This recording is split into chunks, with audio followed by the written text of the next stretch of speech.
week. I was super distracted yesterday. Today is not really much better. Today I did not sleep well, and we'll talk about it for like a minute. It's Tanit Esther. Tanit Esther is a fast day. It's one of the shorter fast days, frankly.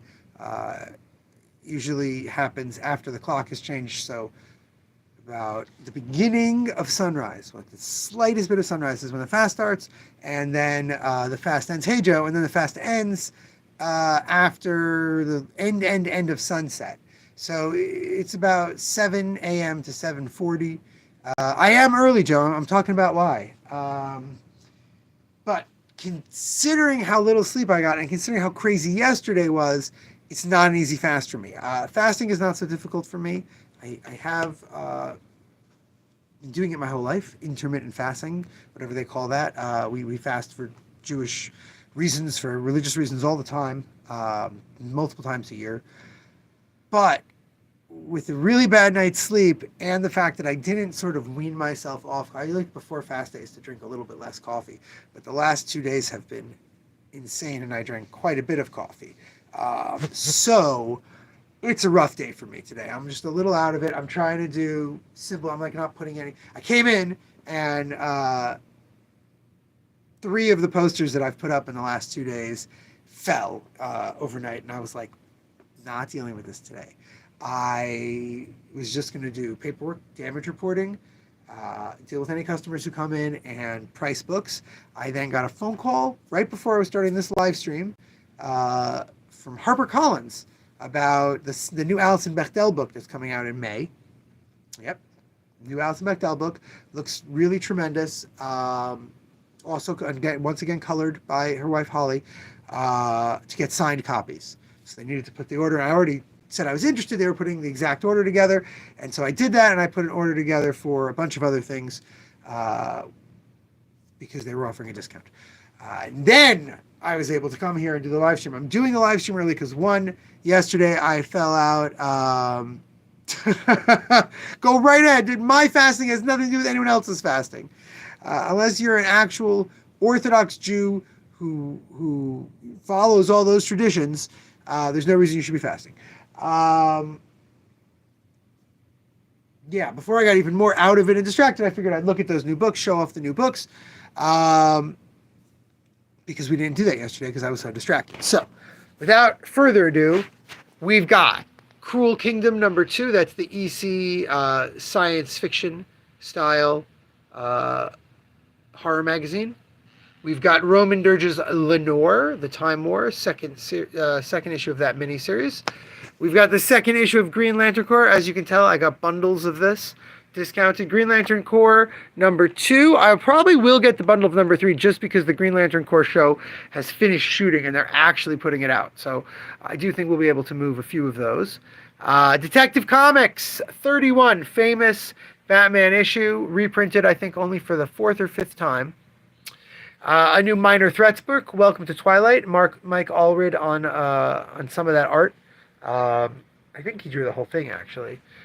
There's just so many names here. But Matt Fraction's a writer. Patton Oswalt, Jordan Bloom are writers. Nate Picos is a letterer. And Laura, of course, is a colorist. So Mike Allred drawn Minor Threats. The latest Straczynski one-shot. I think we have all of them. Captain America and Volstagg. And Dr. Doom and Rocket Raccoon, and now Nick Fury versus Fin Fang Foom. It's very interesting because Captain America and Volstagg, Rocket Raccoon and Dr. Doom, they were both team-up books, but this is a verse book. So we assume it's Nick Fury fighting Fin Fang Foom. That should be fun. We've got a Betty and Veronica Once Upon a Time. That's when Betty and Veronica do story. I'm so out of it. Do Archie stories based on famous fairy tales. You can guess what at least one of them is. Batman Dark Patterns. That's Hayden Sherman's other book. The great Dan Waters, who does lots of fun crime and suspense book, teamed up with Sherman to do Dark Patterns earlier. #3, We Are the Wounded. I have 3 and 1 of We Are the Wounded. This is the new part 1, The Voice of the Tower. Definitely recommend it. I think it's a 2-issue one-shot, just to give you an idea of why we recommend Hayden Sherman. He's the guy doing Absolute Wonder Woman. I just adore his paneling. Really, just stunning stuff.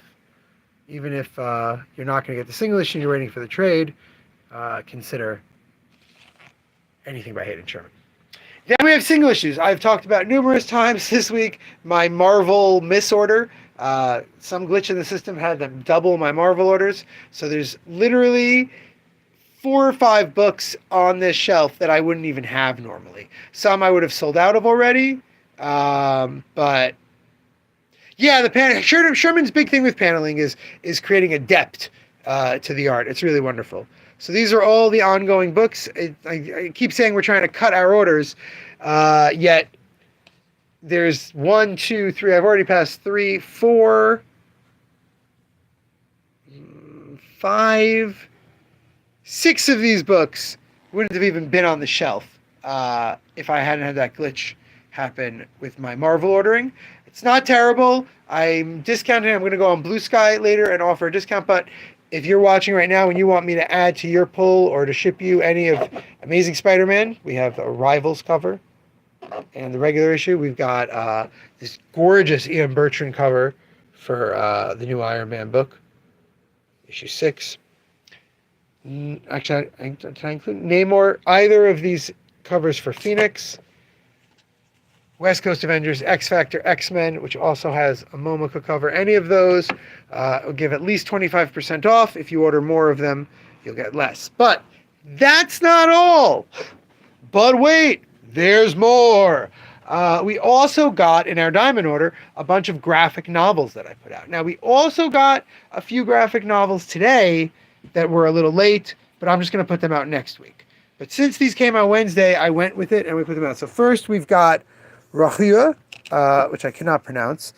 This is the exact same comic collective that Living the Line did Kratoka. Again, I can't really pronounce it, which was all blue short stories by these comic creators. These are all red. They're a lot more about passion, but is really an amazing way to see a whole different mentality of comics. This is a Finnish comic collective. These are people in Finland who have been making comics together for years, and this is their second anthology translated by Living the Line.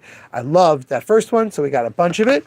We've got the great El Fuego by David Urban. David Urban made this book about 4 or 5 years ago in Spain. One of the things that helped him get tons of work elsewhere. Just a fantastic book, and it has finally been reprinted. David Urban, one of the best people working. I wish we could still get his Beowulf that he did. Really excellent. But Image let it fall out of print. Of course they did. Growing Up Farley. This might seem like a strange choice, but this is the Chris Farley biography written by his brother Kevin. Now, I don't know, and Frank Marafano helped make it into a comic, but I don't know if you know who Kevin Farley is. Kevin Farley was Chris's humor and writing partner for years before Saturday Night Live, and it's drawn by the great Ryan Dunleavy. I don't know if you know Ryan Dunleavy. He's Action Philosophers, Action Presidents. I mentioned this last night.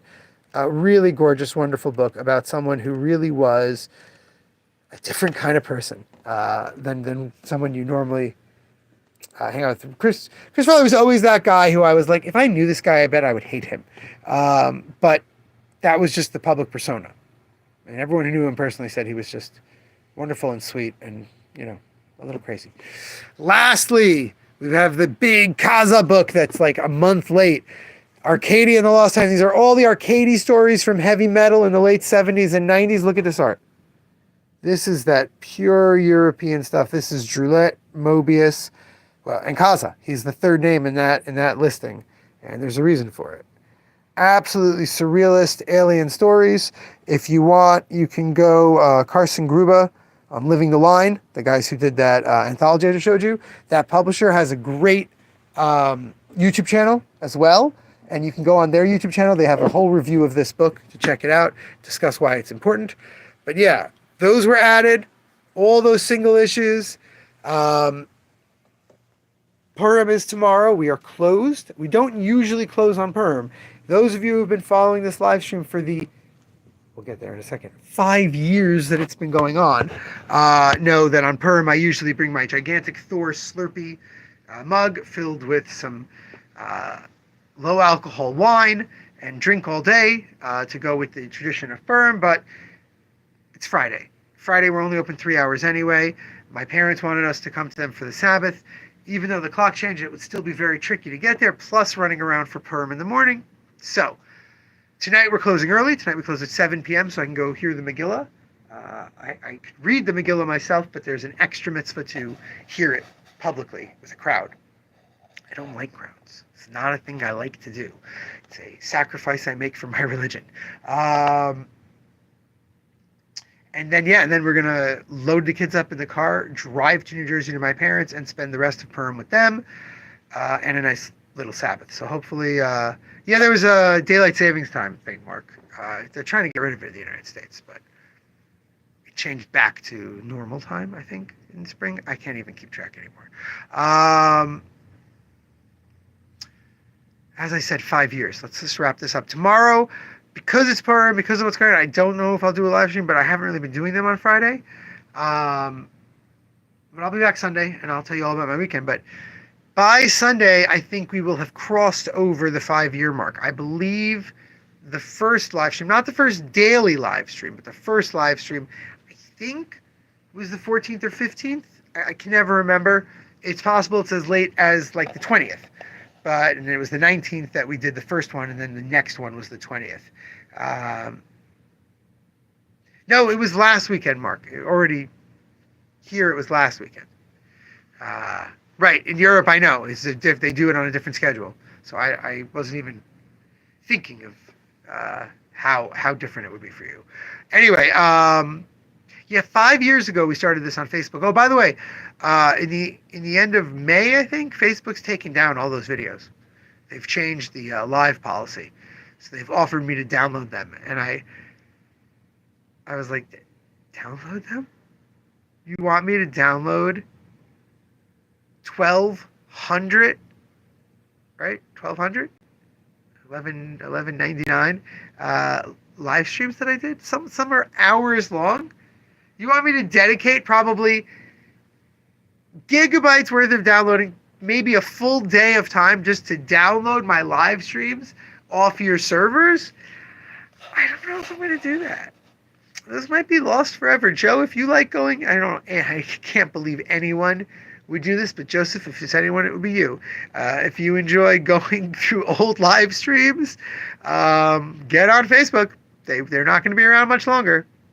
I know so much for the... Well, here's the thing. Who says that Facebook's really getting rid of them? The policy is that now anything live disappears after 30 days unless you make an archive. So I don't even think they're really getting rid of this stuff. I think they're scrubbing servers and not even paying that much attention. So, Mark, I don't know. I mean, we say this a lot on this live stream. I don't think this would be where it is. I don't think it would keep going if we had jumped to YouTube right off the bat. I think the first 2 years of the live stream on YouTube would probably have ended with me like shutting down the business and just hating everyone on the internet. Making it on Facebook and making it very light and simple, especially when we would do it before the store was even open. I would do the live stream at noon and the store opened. I would do the live stream at 11 and the store opened at 12. Do the live stream at 12 and the store opened at 1. I really don't see, like, or I'd be a YouTube celebrity. Who knows? But I don't think that's ever happening. Yeah, 5 years we've been doing this. It's kind of crazy. 5 years. Me talking to a video of myself, comments popping up. It's insane. The store is open for 12 years now. In 5 of those years, I've done a 5 to 6 day a week video about what's going on at the shop.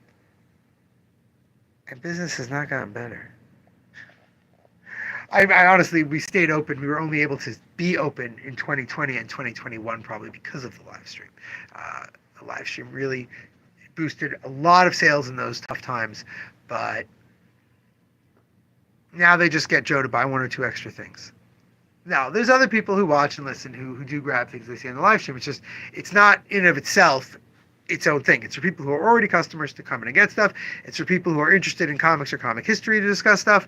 And that's kind of today's lecture. I know that I'm trying to move Thursdays into lecture mode, but today's lecture is about, besides all the Purim stuff I taught you, if it was a covert SIP reference, Mark, I think it would have been a much better one. Not a huge 5 years after fan.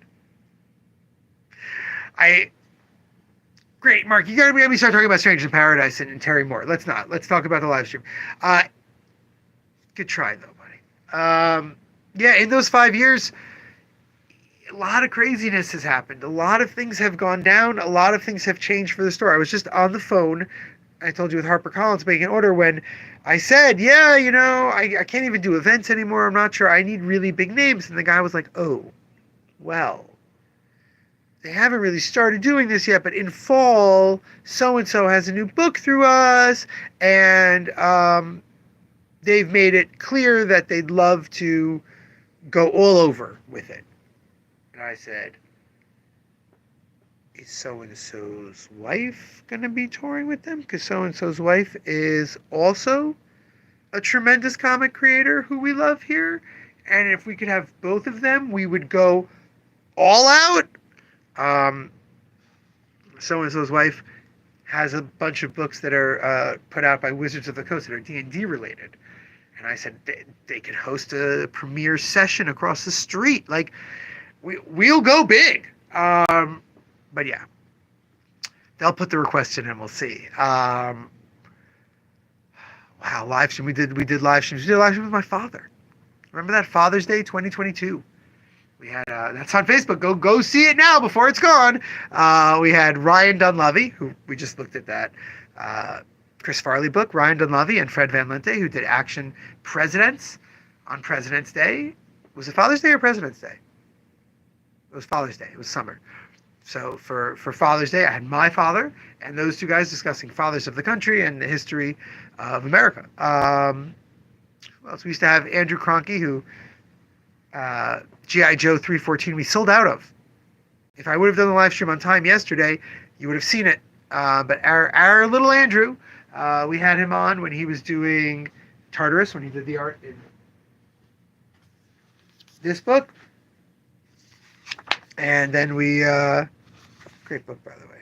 And then we had him on again when his Bloodrick came out in 2023, beginning of 2024.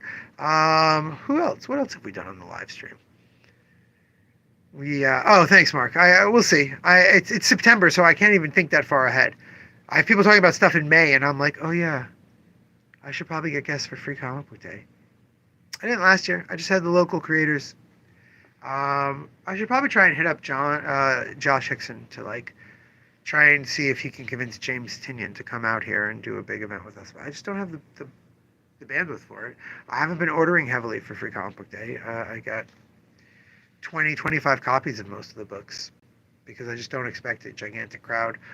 Oh, let me rephrase that. I expect a gigantic crowd coming for free comics and a sale. I don't expect a gigantic crowd duplicated through guests. I haven't even given guests any thought. Jeez, every time I stop for a second, it's like, oh, you didn't do that. You didn't do that. You didn't. That's what the live stream's for. The live stream is for me to plan these things and put them together. The live stream is where we came up with the dust jackets for the Bastard title books. The Yuko one was a huge success. It's where we came up. We discussed our tote bags here. A lot of things on the live stream. 5 years on the live stream. You did ask me the date the other day, and that's exactly how little I've been thinking about it. That I said the date, and then I stopped thinking about it completely. Didn't even let it go through my mind. Whenever we get a Diamond order now, the last 3 weeks of Diamond orders, there's been Free Comic Book Day books in them because they want to charge us right away so they can get that money in their coffers. It's crazy times. Meanwhile, DC's final order cutoff for Free Comic Book Day books was just last week. Meanwhile, Diamond is sending us Onis and everyone else is freaking out. Like, here, they arrived at the warehouse. Get them. Take them, please. Oh, I don't know. I think I would have gone crazy without the live stream, though. I think I actually would have lost my mind. So I thank you all for that. I do have to get to that paperwork I discussed. I do appreciate everyone here. I am very tired and very out of it. I'm a little upset with how dead it is. Like, I was hoping that I'd start the live stream, and as often happens, people would start coming in. But there's been one person in the store who's a teenager. He looked around like he always does and did not buy anything. I'm closing up in a little less than 6 hours. Hopefully people will come through. If I don't stop in tomorrow and do a little Drunken Purim live stream, have a nice weekend, and I will see you all on Sunday. Remember, until then, of course, damn it, babies.